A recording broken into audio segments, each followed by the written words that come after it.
अगर मैं बोलूं कि हर महीने मैं सिर्फ 10,000 रुपये ही बचा पाता हूं और कुछ सालों बाद मुझे 10,000 की जगह 1 करोड़ रुपए चाहिए, तो आप बोलोगे कि मैं मजाक कर रहा हूं, क्योंकि 10,000 रुपये की सेविंग से मैं 1 करोड़ रुपया कभी नहीं बना पाऊंगा। लेकिन दोस्तों, अगर आप 10,000 रुपये का इन्वेस्टमेंट हर महीने अगले 20 साल तक एक ऐसे एसेट में करो कि जो आपको सिर्फ 13% का रिटर्न दे, तो वो पैसा 20 साल बाद बढ़ के 1 करोड़ से भी ज़्यादा हो जाएगा। हेलो दोस्तों, मैं जगदीप सिंह आपका स्वागत करता हूं ग्रो चैनल में। म्यूचुअल फंड सही है, हम सबको पता है म्यूचुअल फंड सही है, लेकिन मेरे लिए म्यूचुअल फंड कौन सा सही है, आपके लिए कौन सा म्यूचुअल फंड सही है, वो हमें नहीं पता होता। आज इस वीडियो में हम बात करेंगे वो 5 पॉइंट्स के बारे में जिनका ध्यान रख के आप एक बेस्ट म्यूचुअल फंड अपने लिए चूज कर सकते हैं। और at the end of the video में आपको एक बहुत इंटरेस्टिंग चीज़ बताऊंगा कि अगर आपका पैसा आपके बैंक या एफडी में पड़ा है, तो एक ऐसा म्यूचुअल फंड भी होता है जिसमें आप पैसा रखेंगे तो आपको रिटर्न बैंक के एफडी या सेविंग्स अकाउंट से थोड़ा सा ज़्यादा मिलेगा और रिस्क भी बहुत कम होगा। हम अपनी इन्वेस्टमेंट की जर्नी कैसे स्टार्ट करते हैं? नॉर्मली हम इंडिया में बहुत सारे मेरे जैसे लोग किसी फ्रेंड के कहने पर अपनी इन्वेस्टमेंट की जर्नी स्टार्ट करते हैं। जैसे मेरे फ्रेंड ने मुझे कॉल करके बोला कि मैंने म्यूचुअल फंड में इन्वेस्टमेंट किया है, वहाँ पे अच्छा रिटर्न मिलता है, तुम भी इन्वेस्ट करो। तो पहला ट्रिगर पॉइंट होता है किसी का कहना, और दूसरा हम किसी म्यूचुअल फंड को चूज कैसे करते हैं। हम किसी भी वेबसाइट पर जाते हैं, म्यूचुअल फंड का पुराना रिटर्न देखते हैं, जहाँ पे रिटर्न ज़्यादा होता है वहाँ पे इन्वेस्ट कर देते हैं। क्या ये इन्वेस्टमेंट का तरीका सही है? नहीं दोस्तों, ये तरीका बिल्कुल भी सही नहीं है। क्योंकि ठीक है, पुरानी रिटर्न देख के आपको पता चलता है कि म्यूचुअल फंड ने पहले कैसे परफॉर्म किया, लेकिन अगर आप पैसा आज डाल रहे हो तो रिटर्न आपको आगे आने वाले टाइम पे मिलेगा। और अच्छे म्यूचुअल फंड का रिसर्च करना बहुत मुश्किल नहीं है। मैं आपको वो 5 फैक्टर्स बताऊंगा जिसका यूज करके आप एक बेस्ट म्यूचुअल फंड अपने लिए चूज कर सकते हैं। पहला पॉइंट, गोल। जब हम छोटे होते हैं तब हमारे स्टडी करने का एक गोल होता है। जब हम कॉलेज में जाते हैं तब भी हमारे करियर का एक गोल होता है। जब हम जॉब करते हैं तब भी हमारे लिए एक गोल होता है आने वाले टाइम में। लेकिन दोस्तों, इन्वेस्टमेंट करते टाइम हम अपने गोल को क्यों भूल जाते हैं? वहाँ पे जहाँ पे गोल बहुत इंपॉर्टेंट है, वहाँ पे हम गोल को भूल के कहीं भी इन्वेस्टमेंट कर देते हैं। तो इन्वेस्टमेंट करते टाइम किसी भी म्यूचुअल फंड में सबसे इंपॉर्टेंट होता है आपका फाइनेंशियल गोल, जिसको फुलफिल करने के लिए आप ये पैसा बचा के वहाँ पे इन्वेस्ट कर रहे हैं। और बाकी जो फैक्टर्स मैं आपको बताऊंगा वो सब फैक्टर्स गोल के अराउंड घूमते हैं। गोल कुछ भी हो सकता है, एक छोटे से छोटा और बड़े से बड़ा। जैसे कि आपको गाड़ी लेनी है कुछ सालों बाद, आपको अपना घर खरीदना है, आपको अपने बच्चों की शादी करनी है, या आपको कुछ सालों बाद रिटायर होना है। और ऐसा भी हो सकता है कि आपको कोई गोल नहीं है, तो उस केस में आपको क्या करना है? तो आपको अपना पैसा कहीं तो इन्वेस्ट करना होगा ना, कि आप अपने पैसे को बढ़ा सकें। तो उसको बोलते हैं वेल्थ क्रिएशन। तो सबसे पहले कहीं भी इन्वेस्टमेंट करने से पहले आप अपना गोल डिसाइड कीजिए कि आपका गोल क्या है, उसके अराउंड फिर डिसाइड कीजिए कि आपको कहाँ इन्वेस्टमेंट करना है। गोल के बाद अपने फैक्टर्स होते हैं ड्यूरेशन और रिस्क। और अगर मैं ड्यूरेशन और रिस्क की बात करूं तो ये गोल के अराउंड घूमते हैं, और ये सभी तीनों फैक्टर्स इंटरलिंक्ड होते हैं। कैसे, मैं आपको बताता हूं। मान लो कि आज मेरी जॉब लगी और मैंने सोचा कि मुझे 3 साल बाद अपनी गाड़ी लेनी है, और उस गाड़ी के लिए मुझे 10 लाख रुपए चाहिए। तो वो गाड़ी लेना हुआ मेरा गोल, वो 10 लाख रुपए हुआ मेरा पहला फाइनेंशियल गोल। और वो गाड़ी मुझे कितने साल बाद लेनी है? मुझे लेनी है 3 साल बाद, और वो 3 साल हुआ मेरा ड्यूरेशन। अब आप सोच रहे होंगे कि मैंने आपको गोल और ड्यूरेशन के बारे में तो बता दिया, लेकिन आपको रिस्क के बारे में क्यों नहीं बताया? क्योंकि मुझे लगता है कि रिस्क बहुत इंपॉर्टेंट होता है, उसके बारे में मुझे आपको थोड़ी डिटेल में बताना चाहिए। तो दोस्तों, रिस्क होता है कि अगर आपने कहीं पे पैसा इन्वेस्ट किया है तो उस पैसे के ऊपर बढ़ने की बजाय नीचे जाने के कितने चांसेस हैं। मतलब कि अगर आपने 100 रुपये इन्वेस्ट किया तो वो 105 की जगह 95 भी तो हो सकता है। तो वो नीचे जाने के जो चांसेस हैं वो आप कितना बियर कर सकते हैं, वो होता है रिस्क। और रिस्क हर आदमी का पर्सनल होता है। दोस्तों, रिस्क और रिटर्न एक दूसरे से बहुत ज़्यादा लिंक्ड होते हैं। अगर आपको ज़्यादा रिटर्न चाहिए तो आपको रिस्क भी थोड़ा सा ज़्यादा लेना पड़ेगा, लेकिन अगर आपको रिस्क ज़्यादा लेंगे तो ज़रूरी नहीं है कि आपको रिटर्न ज़्यादा मिलेगा ही मिलेगा। चलिए अब डिस्कस करते हैं कुछ गोल्स के बारे में, और उस गोल के साथ कौन सा म्यूचुअल फंड हमें कैसे चूज करना चाहिए। चलिए अब बात करते हैं पहले गोल की। मुझे 3 साल बाद गाड़ी लेनी है, तो मेरा गोल का ड्यूरेशन हुआ 3 साल। तो 3 साल के लिए मुझे कैसे म्यूचुअल फंड चूज करने चाहिए? तो दोस्तों एक रूल को हमेशा याद रखें कि अगर आप 3 साल से कम का इन्वेस्टमेंट कर रहे हैं तो ट्राई करें कि आप ज़्यादा से ज़्यादा इन्वेस्टमेंट डेट फंड्स में करें, क्योंकि डेट फंड्स में रिस्क कम होता है, ऑल्दो रिटर्न भी कम होता है, बहुत ज़्यादा नहीं होता। बट अगर आपको कम टाइम के लिए इन्वेस्टमेंट करना है तो आपको डेट फंड में इन्वेस्टमेंट करना चाहिए। जैसे कि आप मेरी स्क्रीन पे देख सकते हैं कि आपको गाड़ी लेनी है 3 साल बाद 6 लाख रुपए की, तो आपको हर महीने अभी से 15,000 रुपये का इन्वेस्टमेंट करना स्टार्ट करना पड़ेगा। और मैंने आपको बताया था कि अगर आपका इन्वेस्टमेंट होराइजन 3 या 4 साल से कम है तो आपको डेट फंड में ही इन्वेस्टमेंट करना चाहिए। तो डेट फंड की मैंने एवरेज रिटर्न ली है सिर्फ 7% की। तो अगर आप आज से हर महीने 15,000 रुपये का इन्वेस्टमेंट डेट फंड्स में करते हैं जहां आपको एवरेज रिटर्न 7% का मिलता है, तो आपका गोल 3 साल में अचीव हो जाएगा, आपका 6 लाख रुपए का इन्वेस्टमेंट वैल्यू बन जाएगा। जैसे कि आप देख सकते हैं स्क्रीन पे, अगर आपको बहुत कम टाइम के लिए इन्वेस्टमेंट करना है तो आप लिक्विड फंड में कर सकते हो। ऐसे चलते चलते आप ultra short term, low duration fund, short term, mid term, long term और गिल्ड फंड्स में भी इन्वेस्टमेंट कर सकते हो।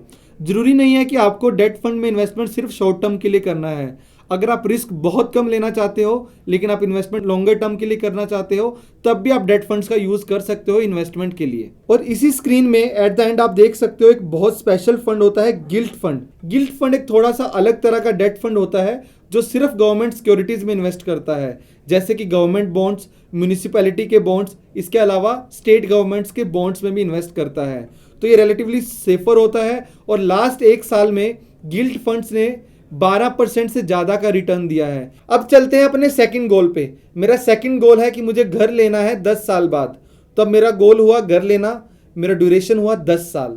तो जब भी आपका ड्यूरेशन इन्वेस्टमेंट का 3 साल से बढ़ जाता है तो एक स्पेशल केस होता है म्यूचुअल फंड का, जिसे हम इक्विटी म्यूचुअल फंड्स बोलते हैं, वो पिक्चर में आ जाते हैं। क्योंकि इक्विटी म्यूचुअल फंड्स की खासियत ये होती है कि वहाँ पे आपका रिस्क लेने की कैपेबिलिटी थोड़ी ज़्यादा होनी चाहिए, बट आपको रिटर्न भी ज़्यादा मिलती है। इस केस में जब आपका ड्यूरेशन 3 साल से ज़्यादा हो तो आपको अपना पोर्टफोलियो बैलेंस करके रखना चाहिए डेट म्यूचुअल फंड और इक्विटी म्यूचुअल फंड में। तो अगर आपको मैं सिंपल टर्म्स में बताऊं कि आप रिस्क ज़्यादा लेना चाहते हैं तो आपको इक्विटी साइड का म्यूचुअल फंड ज़्यादा खरीदने चाहिए रेदर देन डेट फंड्स।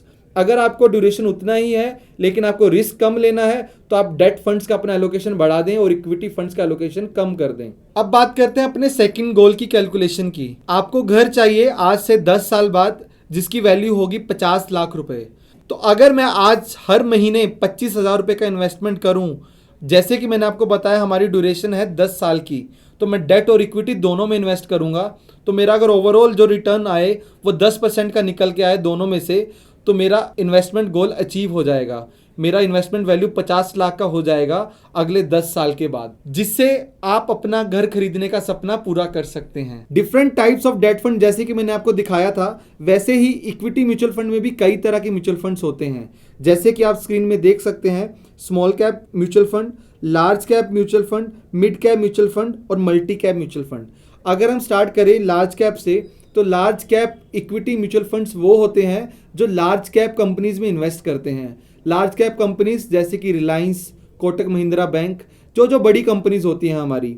तो लार्ज कैप म्यूचुअल फंड्स जो इक्विटी में इन्वेस्ट करते हैं उसमें risk compare to mid cap और स्मॉल कैप थोड़ा सा कम होता है और रिटर्न भी थोड़ी सी कम मिलती है।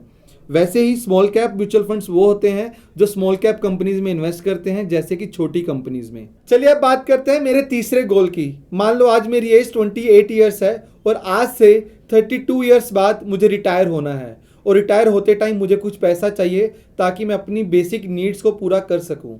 तो दोस्तों अब मेरा ड्यूरेशन हुआ 32 साल का, 32 ईयर्स का। तो जब भी हम ड्यूरेशन 32 ईयर्स पे चले जाते हैं, मान लो एक लंबी ड्यूरेशन पे चले जाते हैं, तो जो मैंने आपको बताया था कि अपने इक्विटी टाइप के म्यूचुअल फंड्स होते हैं उसमें भी हमारी सब कैटेगरीज होती हैं, जैसे स्मॉल, मिड और लार्ज कैप। तो अगर मैं लॉन्गर ड्यूरेशन की बात करता हूँ तो मेरा रिस्क एपेटाइट थोड़ा सा ज़्यादा हो जाता है, तो मैं रिस्क थोड़ा ज़्यादा ले सकता हूँ। तो उस केस में मैं अपने इक्विटी में जो मैंने इन्वेस्टमेंट किया था वो मैं थोड़ा ज़्यादा स्मॉल कैप या मिड कैप में डाल सकता हूँ rather than putting into large cap, और अपने ओवरऑल पोर्टफोलियो को बैलेंस कर सकता हूँ। जैसे कि कुछ पैसा मैं अपना स्मॉल कैप में, कुछ पैसा मिड कैप में, कुछ पैसा लार्ज कैप में और कुछ पैसा डेट फंड्स में लगा सकता हूं, ताकि ओवरऑल पोर्टफोलियो मेरा डाइवर्सिफाइड रहे, मेरा रिस्क थोड़ा सा ज़्यादा हो और मुझे रिटर्न भी थोड़ी ज़्यादा मिलती रहे। चलिए बात करते हैं तीसरे गोल की। जैसे कि मैंने आपको बताया था कि मुझे 32 साल बाद रिटायर होना है, और मान लो मुझे रिटायर होने के लिए 5 करोड़ रुपए चाहिए ताकि मैं अपनी बेसिक नीड्स को फुलफिल कर सकूं। तो उसके लिए मुझे डेट और इक्विटी दोनों में इन्वेस्ट करना पड़ेगा, और मेरा ड्यूरेशन अगर 32 साल का है तो ड्यूरेशन भी काफ़ी ज़्यादा है, जिसके लिए मैं थोड़ा इक्विटी में स्मॉल कैप और मिड कैप में भी इन्वेस्ट कर सकता हूं। तो अगर मैं रिस्क थोड़ा सा ज़्यादा लूँगा तो मैं रिटर्न 10% से थोड़ा सा ज़्यादा 12.5% का एक्सपेक्ट कर सकता हूं। तो अगर मैं हर महीने 12,000 रुपये का इन्वेस्टमेंट डेट और इक्विटी दोनों में आने वाले टाइम के लिए करूं, जिससे कि मैं रिटर्न्स एक्सपेक्ट करूं ओनली 12.5%, तो मेरा पैसा अगले 32 साल में बढ़ के 5 करोड़ रुपए से भी ज़्यादा हो जाएगा। पास्ट परफॉर्मेंस कि आपके म्यूचुअल फंड ने पीछे वाले टाइम में कैसा परफॉर्म किया। तो मैंने जैसे आपको स्टार्टिंग में बताया था कि पिछली परफॉर्मेंस आने वाली परफॉर्मेंस के बारे में नहीं बताती, लेकिन आपके फंड मैनेजर की कैपेबिलिटीज़ के बारे में बता सकती है कि पीछे मार्केट कैसा था, तब उस टाइम पे दूसरे म्यूचुअल फंड्स ने कैसा परफॉर्म किया था, तो उस टाइम पे आपके म्यूचुअल फंड ने कैसा परफॉर्म किया। तो आपको हमेशा पास्ट परफॉर्मेंस आपके फंड की उस कैटेगरी के दूसरे म्यूचुअल फंड के साथ कंपेयर करनी चाहिए। जैसे कि अगर मैं एक मिड कैप में इन्वेस्ट करना चाहता हूं और मैं पिछले 3 साल का रिटर्न देख रहा हूं, मिड कैप के बाकी फंड से अपनी रिटर्न को कंपेयर करना चाहिए। अगर उसके मुकाबले रिटर्न अच्छी है तो फंड रिलेटिवली बेटर है, अगर वो बुरी है तो कहीं ना कहीं उस फंड ने अच्छा परफॉर्म नहीं किया है। चलिए अब बात करते हैं लास्ट पॉइंट की, एक्सपेंस रेशो। आपको पता है जब आप पैसा इन्वेस्ट करते हैं तो ये आपका पैसा किसी एसेट मैनेजमेंट कंपनी के पास जाता है, जो आपके बिहाफ पे ये पैसा या तो डेट में इन्वेस्ट करते हैं या इक्विटी में इन्वेस्ट करते हैं। तो उनका भी कुछ खर्चा होता है अपने कंपनी को चलाने का, तो ये कुछ चार्ज आपके पैसे में से लेते हैं ताकि वो अपना बिजनेस रन कर सकें। तो इसको हम बोलते हैं एक्सपेंस रेशो। तो नॉर्मल इंडस्ट्री में एक्सपेंस रेशो किसी भी म्यूचुअल फंड का 0 से लेके 1.5% तक वेरी करता है। तो कभी भी आप इन्वेस्टमेंट करने के बारे में सोचें, उस म्यूचुअल फंड का एक्सपेंस रेशो जरूर चेक कर लें, क्योंकि जितना ज़्यादा एक्सपेंस रेशो होगा उतना आपका खर्चा बढ़ेगा एज ए इन्वेस्टर, और जितना कम होगा उतना आपके लिए बेटर होगा। जैसे कि मैंने आपको बताया था कि एक अच्छा म्यूचुअल फंड चूज करने के लिए आपको फंड की पास्ट परफॉर्मेंस और उस पास्ट परफॉर्मेंस को कैटेगरी एवरेज के साथ कंपैरिजन, इसके अलावा एक्सपेंस रेशो और फंड मैनेजर की प्रोफाइल बहुत इंपॉर्टेंट होती है अगर आपको अच्छा म्यूचुअल फंड चूज करना है। तो आप नीचे दी हुई डिस्क्रिप्शन में ग्रो की ऐप को डाउनलोड कर सकते हैं, या ग्रो की वेबसाइट पे जाके ये सारी डिटेल्स को बहुत सिंपल तरीके से आप कंपेयर भी कर सकते हैं दूसरे म्यूचुअल फंड्स के साथ। अब मैंने आपको स्टार्टिंग में बताया था कि मैं आपको एंड में एक ऐसी चीज़ बताऊंगा कि अगर आपने पैसा अपने सेविंग्स अकाउंट में रखा है या एफडी में रखा है तो उससे एक बेटर इन्वेस्टमेंट का ऑप्शन होता है, जहाँ पे रिस्क बहुत कम होता है, ऑलमोस्ट नेग्लिजिबल होता है, और रिटर्न आपको इन दोनों चीज़ों से अच्छी मिल सकती है, और वो अपना होता है लिक्विड फंड्स। अगर आप लिक्विड फंड्स में इन्वेस्टमेंट करते हो तो आपको 7% के आसपास का रिटर्न मिल जाता है, और अगर आप ग्रो की ऐप का यूज़ करते हैं तो ग्रो आपको देता है multiple options different liquid funds में इन्वेस्टमेंट करने का, और कुछ लिक्विड फंड से तो आप 1 क्लिक विड्रॉ भी कर सकते हैं, और विड्रॉ करने पे आपको कोई चार्ज भी नहीं लगता। तो अगर आप अपना पैसा सेविंग्स अकाउंट में पड़ा है, किसी यूज़ का नहीं है, तो आप उसको लिक्विड फंड में डालें। कभी भी ज़रूरत पड़े तो 1 क्लिक में आप अपना पैसा ग्रो से अपने सेविंग्स अकाउंट में ट्रांसफ़र करें और उसका यूज़ भी कर सकते हैं। दोस्तों, अगर आपको ये वीडियो अच्छी लगी, इस वीडियो को लाइक करें, कमेंट करके हमें बताएं जो आपको पता है जो हमने इस वीडियो में मिस किया, और हमारे चैनल को सब्सक्राइब करें, क्योंकि आने वाले टाइम में हम म्यूचुअल फंड के ऊपर एक पूरी सीरीज़ लेके आ रहे हैं, जिसमें हम आपको बेसिक से बताएंगे कि म्यूचुअल फंड क्या होते हैं, कैसे काम करते हैं, और कैसे आप इसमें इन्वेस्ट कर सकते हैं। अब आप सोच रहे होंगे कि हम सबका अपना अलग गोल होता है, अलग ड्यूरेशन होता है, और अलग सेविंग्स हम कर सकते हैं। तो इसके लिए आप ग्रो के कैलकुलेटर पे जा सकते हैं, जिसका लिंक आपको नीचे मिलेगा, और वहाँ जाके आप अपने हिसाब से अपनी सेविंग्स अमाउंट, अपना गोल का ड्यूरेशन और अपना ओवरऑल वैल्यू देख सकते हैं, जितना आपको चाहिए अपना गोल अचीव करने के लिए।